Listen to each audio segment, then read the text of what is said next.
Hello there guys, welcome to another of my live videos and on this video this afternoon I am going to be giving you an update on some more transfer news. So I am going to be giving you some more additional information regarding Erling Haaland, because I have been updating you about him on a regular basis. So according to reports from the Italian press, Juventus are set to hijack our move for Erling Haaland. So basically now they are emerged as the front runners to sign Erling Haaland. But this is obviously because of the intervention of his agent Mini Raiola, and obviously if we do obviously recommend Erling Haaland in as well, that could make us struggle to keep Paul Pogba at the football club. But Erling Haaland has been subjected to a lot of transfer speculation. A number of clubs have attracted their interest in him, reflecting on his impressive performances this season for Red Bull Salzburg, because he has been revelation. He has scored 28 goals in 22 games in all competitions and that. And I think, he would be the right calibre player for Manchester United. He can create chances, he can score goals.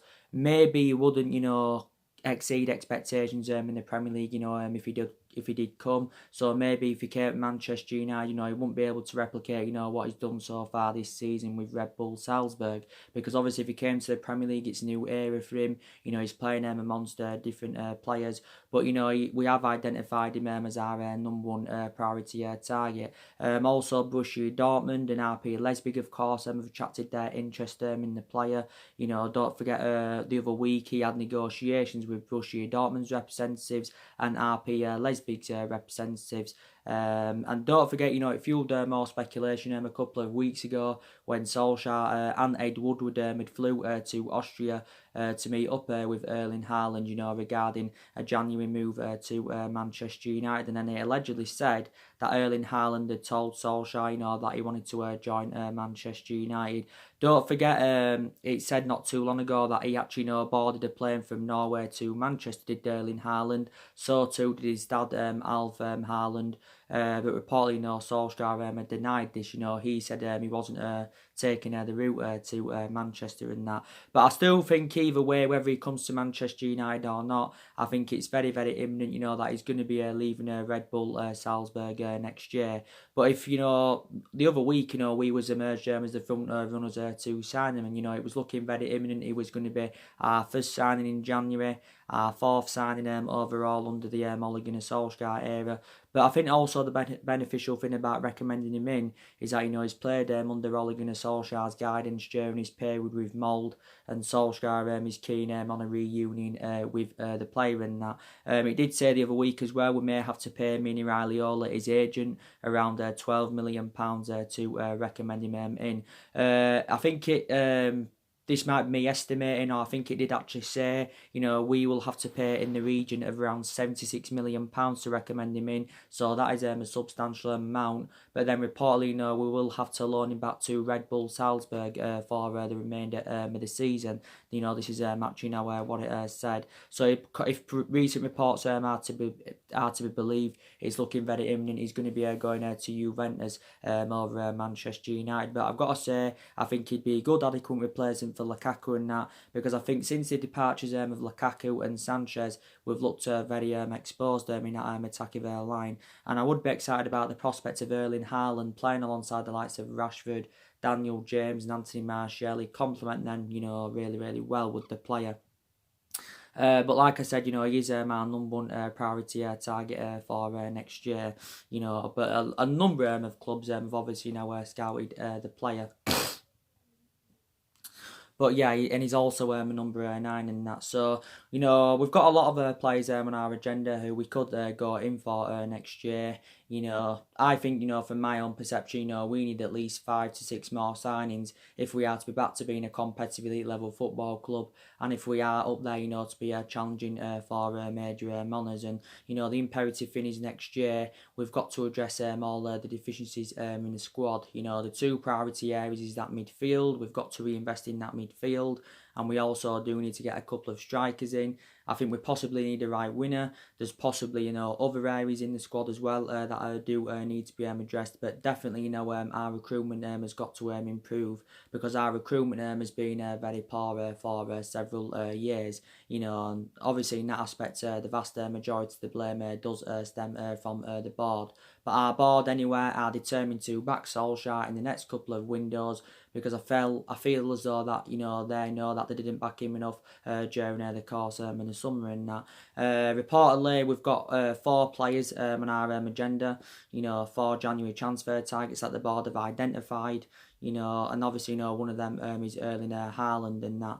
Solskjaer, I think, is going to get unlimited funds. So, like I estimated on recent videos, I think we'll probably orchestrate on spending from 250 to 300 million pounds next year on recruiting new players to the football club. And as we all know anywhere, a lot of money has been invested into the football club over the years on recruiting new players in. I think around 700 odd million pounds that's been spent, in all the managerial eras since the Ferguson era. We haven't only spent big on players, we've also got players on big contracts at the football club, and reflect on the money that's been spent, and reflect on the size and the potential of this club. We're not in that commanding position, where that we should be in. At this present time, at the moment, we're sitting 8th in the league. We've registered 25 points from 18 league games, and we know that's nowhere near good enough to our standards. We are 7 points behind top 4 and that, and we could be 10 points behind top 4 after Chelsea have played today if they do win.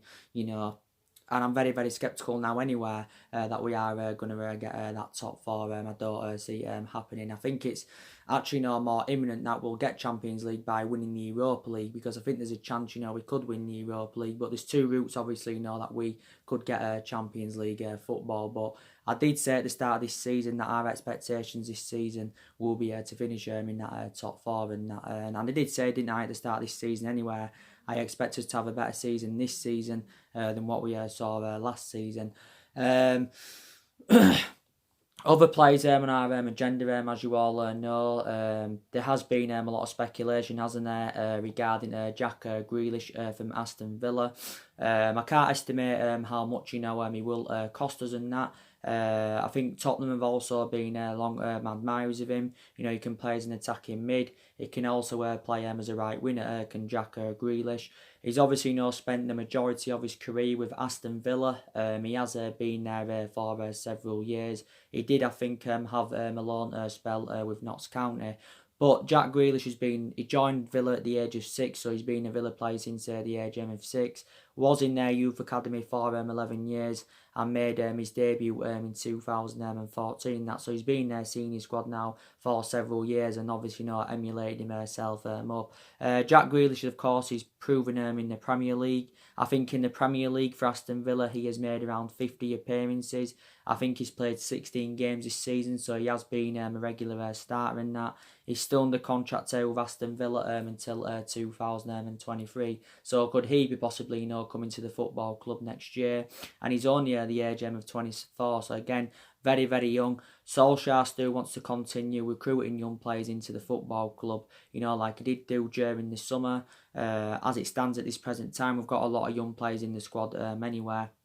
But do you think Jack Grealish would be the right calibre player? Obviously, James Maddison, he's another player on our agenda. I think, we've been long admirers of James Maddison. I think allegedly we've been interested in him since June. I think, if we can convince Leicester, to soften their stance on James Maddison, or permanently offload him, then I think we're going to have to pay probably in the excess of around 60 or 70 million. I think we're going to have to probably pay a similar fee, to what we did do for Harry Maguire, because Leicester do know how much of an imperative player James Maddison is. James Maddison is well Premier League proven. He's now into his 2nd season with Leicester. He's replicating what he did in his debut season with Leicester, so I think he's been a revelation, and is a player that's really, really good at creating chances and that, because he created more chances than any other player in the Premier League last season. And Leicester got him from next to note basically. They only paid around £20 million in from Norwich. in the summer of 2018, and he had a good couple of years with Norwich. Obviously, he had the loan spell with Aberdeen. I think he began his career with Coventry, when he was younger and that. But I think if James Maddison got recommended in, I definitely, think he would complement our midfield, definitely in that. But yeah, like I said, we're making plans for the January window because it's less than a week now until the January transfer window does open. We've definitely, got to get the right calibre players in to the football club. And Solskjaer, I think, has held several transfer meetings with our heads of recruitment and that, because obviously, he wants to get the right players in to Manchester United and that. But yeah, we will see what happens, guys. I don't only think, we need to see more incomings. I think, we also need to see more outgoings. So I do believe more players need to leave the football club next year. I think, we need to get rid of another 4 or 5 more players. And I think we need to get rid of some of the young upcoming players because I don't think all of them are going to become a success at Manchester United. So I think the players that we need to get rid of next year, I think definitely Young is one of the players that we need to get rid of. Ashley Young, of course, has passed his sell-by date at the football club. He is now, major 34. He's 35 years of age next year. And he's passed his sell-by date, like I've just said, and he's been a long-serving player at the football club. He's now into his 9th season at Manchester United. He's enjoyed 8 years here. Young has made a total of 259 appearances in all competitions for the football club, and I think scored around 19 goals. He was our first choice last season. This was before the arrival of Wan-Bissaka, but since Wan-Bissaka's come onto the horizon, obviously he's established himself as our first choice right back and that. But we've got a variety of fullbacks in the team anyway, so we need to get rid of Young. We shouldn't have given him that new 1-year extension last season. But I think it said this was prior to the Colchester game that we will release Ashley Young at the end of the season when his current contract does expire, because there hasn't been any talks between Man United and the player over possibly getting a new deal over the line. I think Rojo, he possibly could leave the football club next year. I'm actually surprised Rojo didn't leave the club during the summer. He could have quite easily left the club during the summer, because a lot of other teams were in for him. I think Everton were in for him. We was determined to sell him because we put around the £25 million valuation on Rojo, but I think Everton, were not willing to meet our price tag in that. So obviously, it didn't happen. Rojo's got just under 2 years left on his contract at Man United, so if we could get rid of him in January or get rid of him next summer, we can cash in for the player. And he is now aging up, and his appearances now are limited anywhere, because obviously Solskjaer's first choice centre-backs are Lindelof and Harry Maguire. But I've got to say Rojo's versatility is very, very good, because he can play in various positions in that back line. I think we also need to get rid of Nemanja Matic. He's another one of the problematic players at the football club. He's been analysing the vast majority of his career with Man United, he's been mainly inconsistent. Matic has enjoyed 2 years here. This is now his 3rd season at the football club. Matic, don't forget, recently recovered from a groin problem, and he was out for just over 2 months. But he was first choice last season, but it's been comparison this season, because obviously he hasn't been first choice. Obviously because he's been injured and anywhere due to his inconsistency. I've got a lot of strong reservations about him. He's obviously aging up. He's 31. He's too slow, too easily predictable in that midfield. He comes to an end of his current contract at the end of the season. So I think he needs to be moved on, does Matic. So it would be beneficial from our perspective if we could, cash in for the player in January. So yeah, there's definitely no more players there that need to go. Maybe some Manchester United fans will say maybe we should consider getting rid of Eric Bailly. Eric Bailly, he's got great potential. He holds that line very, very well. And when he's fully fit, he is a very, very good centre-half. We paid, £30 million in from Villarreal back in 2016. So Bailly now is into his 4th season at the football club, but he's injury prone. He's sustained a lot of injuries as a Manchester United player. I think if we were to move Bailly on next year, or sometime in the future, we'd probably want to at least recoup the the £30 million that we did pay for him, or we may want to try and get a profit. But the good news is regarding Bay, he's close now to recovering from that knee injury, because he's been out with a knee injury since pre-season and that.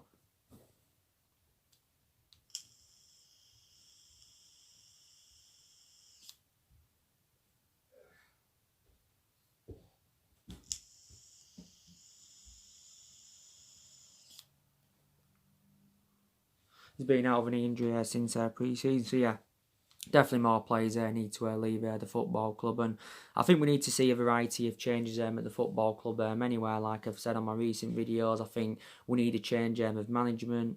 We need a change of board. We need to recommend a new board in. I think we need to get a new chairman in, because I think we need to get rid of Ed Woodward, because he's been a liability for several years.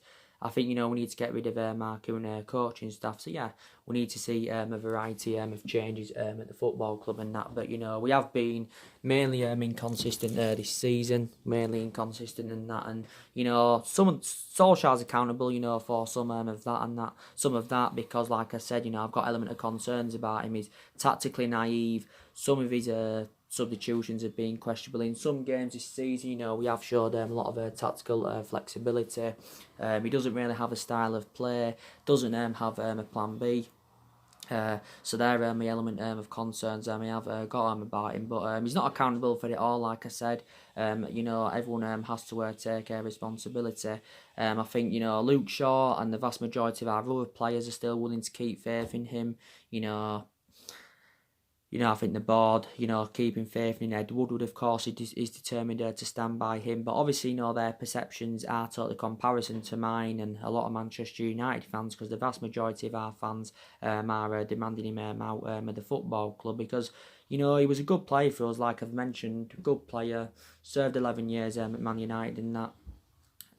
But, he's totally comparison as a manager, to as he was as a player. He hasn't got any intuition on how to manage. Doesn't really have a pedigree behind him in terms of management. That doesn't mean he wouldn't succeed. But it's obviously, beneficial when you take a big club on like Man United, that you have obviously, got some kind of, pedigree behind you. But for me, he just isn't good enough in that. And, I still believe he'll be here in January, and he will be here at the end of the season. But I'm very, very sceptical that he will see out his 3-year contract at Manchester United, and that, I just don't see that happening. And if we was, maybe to win some silverware this season, then maybe that could restore winning mentality at Man United, and that, like Solskjaer was recently saying, he was speaking about the importance of us lifting trophies. I think if we've got any chances of winning anything this season, it's probably, the Carabao Cup, and we've done well, to be fair, to get to the semi-finals of the competition. Man City is going to be a very, very tough game.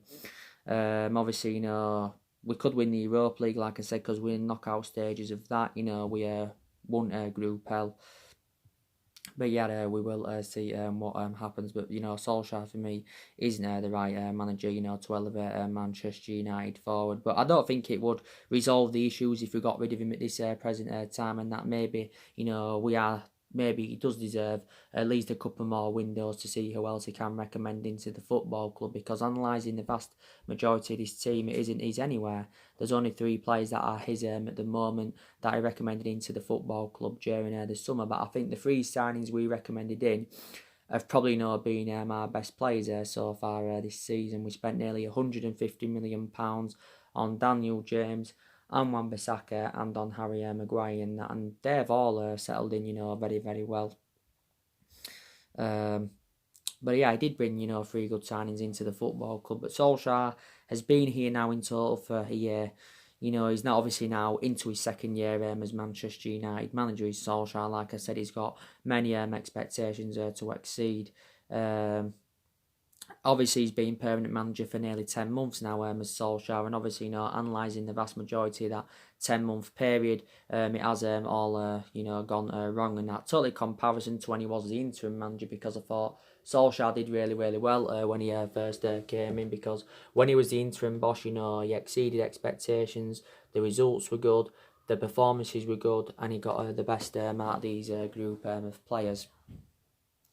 And I think, the mistake we did obviously, make was giving him the job on a permanent basis, and that Solskjaer in total has managed 57 games in the Premier League. This is going to be his 58th game today overall. It's going to be his 40th game, his 40th Premier League game in charge of Man United, because obviously when he was at Cardiff, Solskjaer, he managed 18 games at Cardiff. So far at Man United, he's managed 39 games in the Premier League, and his record is terrible. He's won 21, he's drawn 14, and he's lost 22. So I think actually his record at Man United is now as bad as it was at Cardiff. So yeah, and like I said to you yesterday, Solskjaer has actually given up on this season. He came out and said he's written off the remainder of the season, because obviously, Solskjaer expected a better season, and he expected us to be more of a commanding position, than winning now. So he knows it's a transition period, and, he's basically, making plans for next season now. So I don't think now he's too fussed about this season. Like you've said, we've had some good results this season, as I do keep updating you on. We've done well against elite opposition, but we haven't really replicated that against lower opposition, and that's also an element of concern. And we've drawn too many games this season. We've drawn 7. I think we've also lost too many games. We've lost 5 games so far this season. But yeah, so we've got to beat Newcastle today. That's very, very imperative indeed. We've got to beat Newcastle today. I think Solskjaer should go with a 4-3-3 from my own perception. That I think he should revert from the 4-2-3-1 to the 4-3-3, because he went with that 4-3-3 a lot, when he was the interim manager, and that system did seem to suit our standards. But since he got the job and that, we've just been going with that 4-2-3-1 formation on a regular basis, and we know that system isn't working. In a couple of games, Solskjaer, has obviously gone with 3 at the back, but that obviously didn't work. So we've got to go with a 4-3-3, definitely in that. I'll give you the news, didn't I, regarding Paul Pogba. He should be playing today. He's not assured that he'll start from the start against Newcastle, but even if he doesn't start, I do assured that he will be involved in the game, and it's good to see Paul Pogba back in action. He was the only positive to take out from the 2-0 defeat to Watford. He came on, made a massive impact, created quite a few chances, and Paul Pogba's a good midfielder, when he's playing to his potential best. He's a box-to-box midfielder, he can drop deep, but yeah. So yeah, it's good to see him now back in action. If he plays today, it will be his 150th appearance for the football club since he rejoined from Juventus back in 2016. I think he scored around 31 goals as Paul Pogba. But yeah, he was out with an ankle injury for over 3 months. So obviously his injury was severe, and recently, he sustained an illness and that. But it's good now to see Paul Pogba back in action. But Solskjaer did say that he was hopeful that he would be back before the end of the year. But I think now he is going to get a lot of games under his belt. I don't think he's going to be leaving in January, so I still believe Pogba will be a Man United player in January. Maybe I don't think he'll be here next summer, so I'm very sceptical about that. But even if he was to stay next summer, I do believe at some point in the future he will move on from Manchester United. I'm very sceptical that he'll spend the entirety of his career with the football club from now. I don't see that happening. Obviously, he's been on Real Madrid's agenda for quite some time. He was relentlessly linked to a move to Real Madrid in the summer. There's also been talks about him possibly making a return back to Turin. Because he did enjoy 4 good years in Turin, and the vast majority of his performances at Man United have been totally comparison to the ones, when he was at Juventus and that. But Solskjaer's praised Paul Pogba on numerous occasions, but we know the difference he does make in that midfield and that. But it's good anyway, that players are coming back from injury. I did say to you, didn't I, that I think, some aspects of our game have seemed to improve. Recently we've been creating more chances, with certain players and that have rejuvenated themselves. And,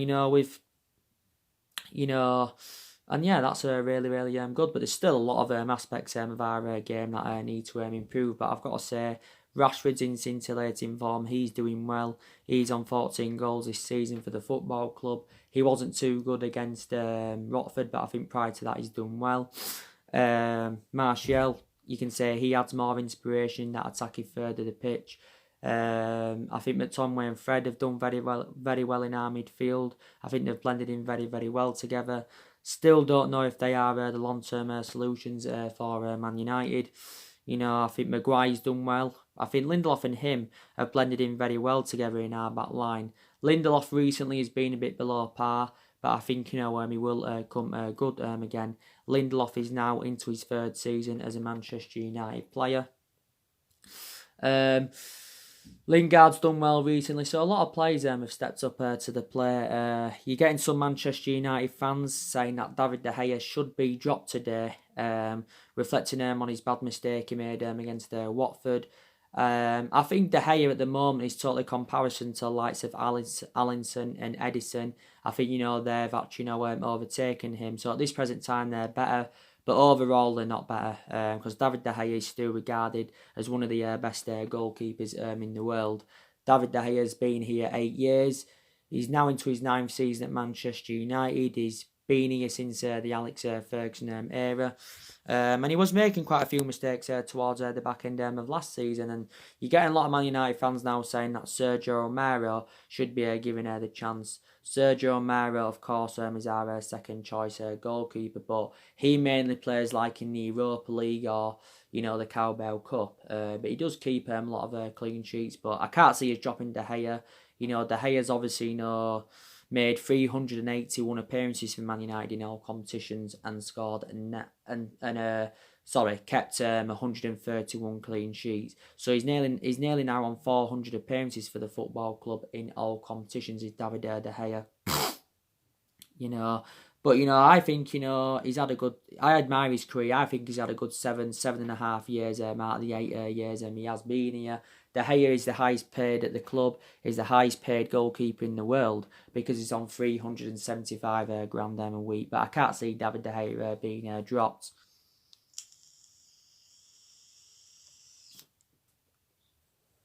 But yeah, it's going to be tough against Newcastle because, you know, Newcastle have, like I said, have seen to rejuvenate themselves since Steve Bruce took over.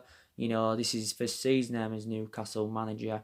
Obviously, you know, Rafa Benitez did resign during the summer. You've already seen my preview for the game. Got to say, Newcastle rode their luck in their last game against Crystal Palace. You know, they won by 1-0. But, you know, they still won the game. So they are level on points with us in the league. And, you know, Newcastle have had quite a few injuries. And they've still got a few injuries there now. You know, that the last time they won at Old Trafford was back in December 2013, which was almost 7 years ago and that. So hopefully, you know, we can win this game. But we've got games coming up thick and fast. You know, we've got Burnley on Saturday. Then we've got Arsenal on New Year's Day. Wolves is coming up in the FA Cup. Then it's the first leg of the Carabao Cup against Man City. So games are coming up thick and fast for us. You know, they really are.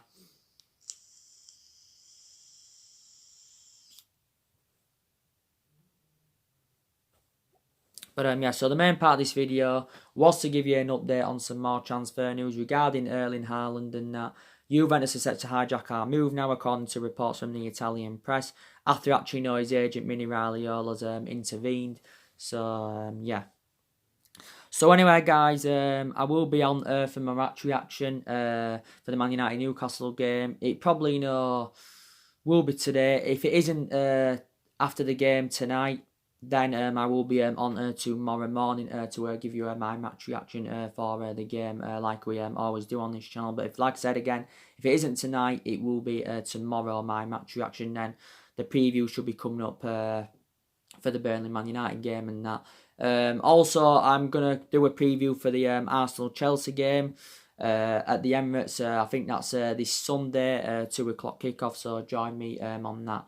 So anyway, guys, drop your comments, likes below on the channel. If you do, consider subscribing as always, and take care. God bless, and I'll see you all again very, very soon.